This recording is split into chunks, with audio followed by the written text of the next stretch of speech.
I'm going to show you the easy way to get the batteries out of your AutoZap 5 zapper.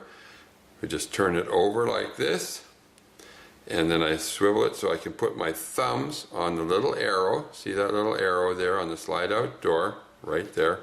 I just put both thumbs on that, press down to unhook the little latch right here. Press down, slide out the door, and then the easy way to get the batteries out without prying or anything else is just to put one hand down like this and swivel it over like this and just wrap it out. That's how easy it is. They will come out without damage, without damaging themselves or the box or the contacts. Now that we have the batteries out, we're going to just work on bending the little spring right here. I've got a skewer like you use for shish kebabs, a bamboo skewer. You can use a small screwdriver or some other little item that's less than 1/8 of an inch in diameter. So it'll fit, and we put it under the contact there. And I know it's a little hard to see on the video, but you put it at the very bottom. You don't pry at the top, only at the bottom, and you just move the bottom of the contact out a little bit there, maybe 1/8 of an inch or 2 or 3 millimeters. And when you're finished, what you want is for that contact to be sitting out about 1/4 of an inch right here. Then we repeat on the other side of the battery box for the other contact. You'll see right here, again, we work just at the very bottom of it and pry it out so it sits about 1/4 of an inch out there. And then we're ready to put the batteries back in. The easy way to put the batteries in is always to put the button end, the positive button end, against, and it always goes in first. The button end always goes first against the flat contact in there. Again, kind of hard to see, but that flat contact is for the positive end.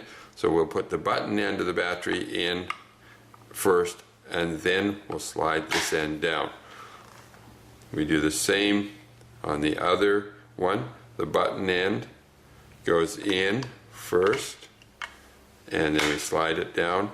And you'll see that they're held nicely. They don't rattle around if you shake it. That's what you want. You want it to be just snug in there.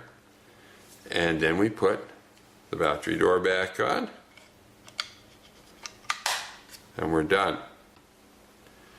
Now, if when you push the button here, you do not see any lights and it's unresponsive, what you have to do is just reset the microprocessor.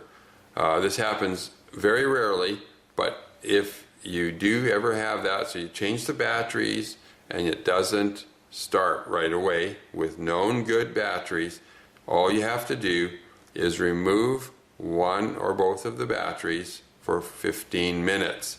That will reset the circuitry of the microprocessor. Then you put the batteries back in. Remember, always the button end first. And so put the batteries back in after 15 minutes and it will start. Now, I just want to show you a little trick here with your AutoZap that if you've been using it, you think the batteries might be getting low, and you think you might have heard some of those little beep boop high-low battery low battery beeps every couple of minutes, but you're not quite sure.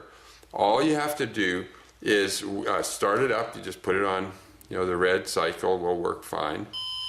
And then you hold down button B.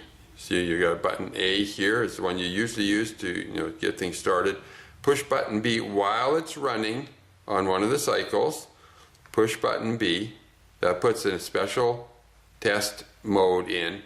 And if there is a low battery condition, you don't have to wait 2 minutes. You can just push button B and it will beep dee-doo, dee-doo, dee-doo, dee-doo rapidly, and it's getting time to change the batteries.